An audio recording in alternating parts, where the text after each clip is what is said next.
नमस्ते सदावत्सले मातृभूमि। हम लोग चर्चा करने जा रहे हैं सुप्रीम कोर्ट में एक पीआईएल आई है और वो पीआईएल भारत सरकार ने या होम मिनिस्ट्री ने जो 3 क्रिमिनल लॉज जिसमें भारतीय न्याय संहिता, भारतीय नागरिक सुरक्षा संहिता और भारतीय साक्ष्य अधिनियम, ये 3 कानून पास किए हैं। ब्रिटिश ज़माने के जो कानून थे उन कानूनों को ख़त्म कर दिया है। आज की भारत की रिक्वायरमेंट को ध्यान में रखते हुए भारत के नागरिकों को सुरक्षा देने के उद्देश्य से कि भारत के नागरिकों को सुरक्षा दी जाए, ना कि सरकार के बरकरार रखने की। हालांकि वो भी विषय है, इसमें कोई शक नहीं, लेकिन ये बात सामने आई कि भाई ब्रिटिश काल के कानून थे और वो कानून सिर्फ इसलिए बनाकर रखे गए थे कि वो भारत में अपना राज्य स्थापित कर सकें, नागरिकों के ऊपर किए गए अत्याचारों पर न्याय करना नहीं, अपनी सरकार को सुरक्षित कैसे रखा जाए इसके लिए काम कर सकें। और इसके लिए इन कानूनों को बनाकर रखा गया था, जिसमें ब्रिटिश इंडिया या ब्रिटेन और ब्रिटिश नागरिक, ब्रिटिश इंडियन नागरिक और भारत के नागरिक, ऐसे कई प्रकार के अलग अलग क्लैरिफिकेशन थे, क्वालिफिकेशंस थी। उन सभी क्वालिफिकेशंस को ख़त्म करके भारतीय नागरिक या भारत में ये शब्द इस्तेमाल करते हुए नए कानूनों को बनाया गया। जिन कानूनों की रेलिवेंसी ख़त्म हो चुकी है उन कानूनों को समाप्त कर दिया गया और जिन कानूनों की आवश्यकता थी वो विभिन्न कानूनों के रूप में बने हुए रखे थे, उन सभी को अभी इसमें इंक्लूड कर दिया गया है। सुप्रीम कोर्ट के जो जजमेंट थे उन जजमेंटों के अनुरूप, जैसे पिछले 2-3 दिन से जो बवाल चल रहा है, मैंने सुबह जल्दी अपडेट देने की कोशिश इसलिए की थी क्योंकि रात को बात हो गई थी। भल्ला साहब से रात में बात होने के बाद स्ट्राइक ख़त्म करने का आह्वान हो गया था। हुई कि नहीं हुई मुझे पता नहीं, लेकिन हाँ ये ज़रूर है कि उन कानूनों को में जो परिवर्तन आया है वो परिवर्तन अमूल चूक है, जो भारतीय हितों को ध्यान में रखता है। उस समय गाड़ियाँ और नेग्लिजेंसी केवल सरकार की होती थी और सरकार अगर कोई नेग्लिजेंसी करती थी, क्योंकि जनता तो आम जनता पिस रही थी, इसलिए उस नेग्लिजेंसी में उस समय ना हमारे पास वाहन थे ना गाड़ियाँ थीं। तो 304A जब बनाया गया होगा 1870 में, ये आईपीसी 1834 में बनी, 1860 में लागू हुई, पास हुई और 1862 में लागू हुई। 1870 में इसमें 304A जोड़ा गया था। अब ऐसे बहुत सारे संशोधन किए गए। तो अभी क्या किया है सरकार ने, जब नई कानून पास किया है तो नए कानूनों में नए सिरे से उसको भारतीयता के अनुसार उसका रीअरेंजमेंट किया है, प्रावधानों को हटाया है, प्रावधानों को जोड़ा है, सुप्रीम कोर्ट के जजमेंटों में जो रिसर्चें हैं उनको जोड़ा है और तमाम तरह के प्रैक्टिकल अनुभव जो आज समस्याएं सामने आई थी उनसे पूरे देश में पब्लिक प्रोसिक्यूटर्स से विचार करने के बाद इस संहिता को जोड़ा गया, इन संहिताओं को बनाया गया। अब ये संहिता पास ना हो जाएं, कहीं देशीकरण में भारतीय जनता पार्टी की सरकार का कहीं नाम ना हो जाए, इसके लिए सांसदों ने हंगामा किया। अब वो संसद की सिक्योरिटी को ध्यान में रखते हुए बाइकॉट करने के बजाय काम ना चले, क्योंकि ये 3 कानून पास होने थे और बड़े महत्वपूर्ण कानून थे। जम्मू कश्मीर के संशोधन अधिनियम डिलिमिटेशन पास होना था, बड़ा इंपॉर्टेंट था। अब ये तो भारत की नींव के पत्थर है। भारत की जनता में हम कोई क्रिमिनल तो, या भारत की जनता कोई क्रिमिनल तो है नहीं, इसलिए भारत की जनता को इसमें केवल एक सुख मिलता है कि भाई कम से कम अपना तो है, कम से कम कॉलोनियल टाइम का यहाँ से बहिष्कार तो हो रहा है। नहीं तो कॉलोनियल लॉ चल रहे हैं, भाई अच्छे हैं या ख़राब हैं वो दूसरा विषय ये है कि मेरे ऊपर कॉलोनियल टाइम का कानून मेरे सर पर है और हम लोगों को आज भी गुलामी महसूस होती। क्या वाकई में हम गुलामी की इरा में जी रहे हैं? क्या वाकई में हम उन परिस्थितियों में जी रहे हैं? ये बड़े मूल चूक प्रश्न हैं जिनके जवाब आने आवश्यक थे, लाए गए। तो उनको तो बर्दाश्त नहीं होता, क्योंकि वो तो 47 में काले गोरे अंग्रेज हटकर काले ईसाई बैठ गए थे, गोरे ईसाई हटकर काले अंग्रेज बैठ गए थे। ये सही शब्द मुझे लगता है। अंग्रेज मतलब अंग्रेजी बोलने वाला अंग्रेज कहलाता है, लेकिन शासन तो वो ईसाई शासन था, जिसको मैं लगातार कहता हूँ वो ईसाई शासन था। ईसाई शासकों को अंग्रेज कहने के लिए इसलिए कहना शुरू किया इन लोगों ने कि ऐसा ना हो रिलीजियस आधार पर देश खड़ा हो जाए और भारत के धर्म आधारित पद्धति को ये लोग ख़त्म कर रहे हैं, तो ये हो जाए कि मुसलमानों की तरह ईसाइयों ने भी विरोध किया। इसलिए ऐसा ना हो सत्ता उखाड़ कर फेंक दी जाए, तो इन्होंने एक नया शब्द गढ़ा जिसको अंग्रेज कहा गया। अब फ्रांसीसी तो फ्रांसीसी बोलते थे फ्रांस वाले, भारत में तो फ्रांस का भी कब्जा था, भारत में हॉलैंड का कब्जा था, भारत में डचों का कब्जा था, भारत में पुर्तगीज़ का कब्जा था। अब सबको अंग्रेज ही कहा गया, जबकि वो तो अंग्रेजी नहीं बोलते थे। ये सभी एक ही रिलीजन यानी कि ईसाई संप्रदाय को पालन करने वाले लोग हैं। ये सही शब्द हुआ। तो काले वो गोरे ईसाई गए और काले अंग्रेज बैठ गए। शासन व्यवस्था वैसी ही रही। जो उस समय का आईसीएस ऑफिसर था वो आईएएस उस समय भी हो गया, जो उस समय चीफ सेक्रेटरी था वो लगातार कंटिन्यू रहा, जो मशीनरी देश में बैठी हुई थी वो बैठी रही, जो डीएम से लेकर और ऊपर तक के जो कर्मचारी थे वो सारे कर्मचारी वैसे ही बैठे रहे। तो फिर परिवर्तन क्या हुआ?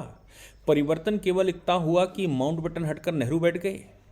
परिवर्तन तो वो होना चाहिए था जो कि अशोक के बैठने के बाद हुआ था। परिवर्तन वो होना चाहिए था जो चंद्रगुप्त विक्रमादित्य के बैठने के बाद हुआ था कि भाई परिवर्तन लाए हैं, नया युग शुरू हो रहा है, भारत का उत्थान शुरू हो रहा है, भारत को ग्लोबलाइज करने का प्रयास करने के लिए भारत में नई नई टेक्निक अपनाई की जाए, भारत की पद्धतियों को स्थापित किया जाए, भारत की संस्कृति को स्थापित किया जाए, भारत की धर्म आधारित संस्कृति को पुनर्स्थापित किया जाए।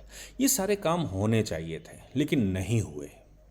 तो इन लोगों ने संसद में खूब सारा विरोध किया और इतना हंगामा कि कहीं पास ना हो जाए, 2024 कम से कम क्रॉस कर जाए। लेकिन संसद में दोनों सदनों में लंबी एक 123 सस्पेंशन की लिस्ट थी। इन लोगों को सस्पेंड कर दिया गया जो हंगामा कर रहे थे। सस्पेंड करने के बाद कानून पास हो गए। कानून पास दोनों सदनों से होकर राष्ट्रपति के पास चले गए और 25 दिसंबर को राष्ट्रपति की कंसेंट मिल गई, एसेंट मिल गई। अभी केवल इन्फोर्समेंट में लाने के लिए, हालांकि अमित शाह जी ने आज उसकी भी घोषणा शायद लोग कहते हैं कर दी है। जो मेरे पास सूचना आई, मैंने उनका स्टेटमेंट सुना नहीं है, जो मेरे पास सूचना आई कि 26 जनवरी से पहले इन्फोर्समेंट में भी ले आएंगे। अब ये कैसे रोका जाए? संसद में रोकने का प्रयास करना था, कर लिया, हुआ हो नहीं पाया, सस्पेंड करके कर लिए। तो उस समय ये हुआ कि साहब आप कानून ज़बरदस्ती पास कर रहे हैं, आप सस्पेंड करके पास कर रहे हैं, आपने सांसदों को सस्पेंड कर दिया, सस्पेंड करने के बाद कानून पास कर दिए, ये तो गलत है, ये ठीक नहीं। सरकार ने उसको पास कर ही लिया। अब सुप्रीम कोर्ट में एक पीआईएल फाइल कर दी इन लोगों ने, और वो पीआईएल क्या कह रही है? वो कह रही है कि साहब लॉ कमीशन की रिकमेंडेशंस को आपने इग्नोर कर दिया। वो ये कह रही है कि संसद में जब विपक्षी दलों के सांसद सस्पेंड थे, आपने उनको निलंबित कर दिया था, तो फिर आपने कानून पास कैसे कर लिया? इस कानून की वैधता क्या है? इस कानून की वैधता भी तो आप बताएंगे। इस कानून की वैधता के विषय में बताइए कि ये कानून कितना वैध है। बात तो जेन्युइन है, लेकिन भारतीय संविधान में जो व्यवस्था है, आज के संविधान में, उस व्यवस्था में तो प्रेजेंट एंड वोटिंग का ही हिसाब है। मिनिमम कोरम पूरा होना चाहिए, वो था, और प्रेजेंट एंड वोटिंग का 50% होना चाहिए, वो था। तो भारतीय संविधान के अनुसार जो नेहरू जी से लेकर अभी तक होता रहा, उसके अनुसार तो मिनिमम कोरम भी पूरा था और मिनिमम और जो परसेंटेज चाहिए वो भी पूरा था। सवाल ये है कि इन जो 123 लोगों को सस्पेंड किया गया था, या कम ज़्यादा कुछ नंबर होगा, इनको जो सस्पेंड किया गया था, ये क्या इन कानूनों का विरोध कर देते और ये कह देते कि हम भारतीय संस्कृति, भारतीय कानूनों को हम लागू नहीं करना चाहते, हमें तो अंग्रेजी कानून ही चाहिए, हमें तो ईसाइयों वाले कानून ही चाहिए, हम इन कानूनों को नहीं मानते? ये सवाल है। लेकिन चलिए मान लेते हैं कि विरोध कर भी देते। विरोध कर देते तो फिर इनके रहने के बाद, यानी कि इनके रहने के बावजूद कानून पास हो ही जाते। विरोध कर देते तो भी पास हो ही जाते, क्योंकि मेजॉरिटी तो सरकार के पास है। सवाल ये पैदा होता है कि उद्देश्य क्या था? उद्देश्य था इन कानूनों को रोकना। ऐसा ना हो कि इन कानूनों के माध्यम से जनता जो अपनापन महसूस करने लगी है कि भाई अब हमारा अपना है, वो अपनापन, संसद उनकी बनाई हुई थी, हमारी अपनी बन गई है, अब व्यवस्था उनकी बनाई हुई थी, हम अपनी बना रहे हैं, जो सिस्टम है उनका बनाया हुआ था, हम अपना बना रहे हैं। उनके ज़माने में जो चलता था हम उसको सही कर रहे हैं। वो पर्यटन के रूप में चर्च बनाया करते थे, हम अब मंदिरों का निर्माण कर रहे हैं। वो इंफ्रास्ट्रक्चर इसलिए बनाते थे भारत का शोषण कैसे किया जाए, हम इंफ्रास्ट्रक्चर इसलिए बना रहे हैं कि भारत के लोगों को कैसे समृद्ध किया जाए, भारत के लोग कैसे आत्मनिर्भर हो जाएं। तो उद्देश्य तो हम बदल तो रहे ही हैं पूरा सिस्टम, और पूरा सिस्टम बदलने का परिणाम ये है कि विरोधियों को तो लगेगा अब वो जातीय आधार पर खेलेंगे, वो कास्ट आधार पर, रीजनल आधार पर, लिंग्विस्टिक आधार पर, बहुत सारे आधारों पर भारत को तोड़ने का प्रयास लगातार कर ही रहे हैं। वो ये 5 राज्यों के चुनाव में हमने सबने देखा। अब सुप्रीम कोर्ट के सामने यही 2 प्रश्न हैं उन्होंने जो पीआई डाली है कि साहब लॉ कमीशन की रिकमेंडेशन केवल रिकमेंडेशन होती है, बाइंडिंग नेचर की नहीं होती। एक चीज़ और हमेशा ध्यान रखें, लॉ कमीशन से रिसर्च करवाती है सरकार और कहती है कि भाई ये विषय हैं, इन पर क्या चल रहा है, क्या होना चाहिए और कैसे होना चाहिए, इस पर लॉ कमीशन अपनी रिपोर्टें देता रहता है। सरकार कभी मांगती भी है और कभी विषय वो स्वयं भी चुन लेते हैं जो चल रहा होता है और वो अपनी रिकमेंडेशन देते रहते हैं। हम भी दे सकते हैं, आप भी दे सकते हैं। और सरकार जिस समय कानून कोई पास करती है उस समय वेबसाइटों पर खुला ऑफर छोड़ती है और कहती है इसमें आपके क्या सुझाव हैं वो दीजिए। तो वैसे ही सुझाव इंस्टीट्यूशनल स्तर पर लॉ कमीशन का लिया जाता है। इन्होंने अभी वो देखने को नहीं मिला है कि लॉ कमीशन की कौन सी रिकमेंडेशन को लेकर ये प्रश्न खड़े कर रहे हैं, लेकिन हाँ ये है कि कहा गया है कि भाई लॉ कमीशन की रिकमेंडेशन को ये ओवरहॉल कर रहे हैं, ये उसको बाईपास कर रहे हैं। लेकिन जो उनका सबसे बड़ा प्रश्न है वो ये है कि संसद जब पूरी थी ही नहीं तो सांसदों को सस्पेंड करके कानून जब आप पास करते हैं तो वो कानून की वैधता नहीं होती, ऐसा उनका मानना है। उनका कहना है कि जब आप सस्पेंड कर चुके थे तो आपको कानून पास नहीं करने चाहिए, तो जब वो सब वापस आते तो कानून पास करते। अब जिन लोगों को सस्पेंड किया गया था उनका उद्देश्य ही ये था केवल कि कैसे इन कानूनों को रोका जाए, कैसे जम्मू कश्मीर का जो डिलिमिटेशन है उसका डिलिमिटेशन रोका जाए, उसमें संशोधन रोका जाए, कैसे जम्मू कश्मीर में जो चुनाव की प्रक्रिया चल रही है उसको रोका जाए, कैसे डिस्टर्बेंस पैदा हो देश में। उनका चूंकि उद्देश्य यही है चारों ओर से, इसलिए वो तो बाइकआउट करेंगे। आप तो वो अगर काम नहीं करने देंगे तो सरकार को तो जनता को जवाब देना पड़ता है, चुनाव में जारी है। इसलिए सरकार ने वो किया जो उनको करना चाहिए था, लेकिन कानूनन तो मिनिमम कोरम और 2/3 और 50% बहुमत वो तो था, पास भी हो गया। इसलिए यहाँ पर ये कहना चाहिए कि नहीं कानून पास हो गए, अब इन्होंने उसकी लीगल एनालिसिस अंदर क्या गड़बड़ है ये नहीं, प्रक्रिया गलत है। आपको याद होगा 370 पर भी कह रहे थे, ये ज़्यादातर अर्बन नक्सल कह रहे थे नहीं प्रक्रिया गलत अपनाई है आपने, ये कैसे कर सकते हैं, प्रेसिडेंट कैसे कर देगा, गवर्नर रूल कैसे लगा दिया, गवर्नर ने रिकमेंडेशन कैसे। सुप्रीम कोर्ट ने सब ठीक ठहराया ना, और सुप्रीम कोर्ट ने कहा अल्टीमेटली 370 टेम्परेरी था, उसको जाना था। और जो प्रेसिडेंट रूल है वो तो हमारे देश में साल में 2-3 बार लगता है, उस पर बार बार चर्चा करके अच्छा नहीं है, पुराने वालों के आधार पर हम बता देते हैं। डिलिमिटेशन की बात कही तो उन्होंने कहा ये तो सरकार का अधिकार है। यूनियन टेरिटरी बनाने की बात कही, उन्होंने कहा नई टेरिटरी तो बना सकते हैं, पुरानी को हम निर्देश दे देते हैं कि जल्दी से जल्दी वहाँ चुनाव करवाया जाए और टेरिटरी को स्टेट घोषित कर दिया जाए जितनी जल्दी हो सके, बाकी सब वैलिड है। यही प्रश्न फिर से संसद में उठाकर ये घोषित करना चाहते हैं कि सरकार ने जो कानून पास किया है वो कानून उनके हित में नहीं, देश हित में तो है।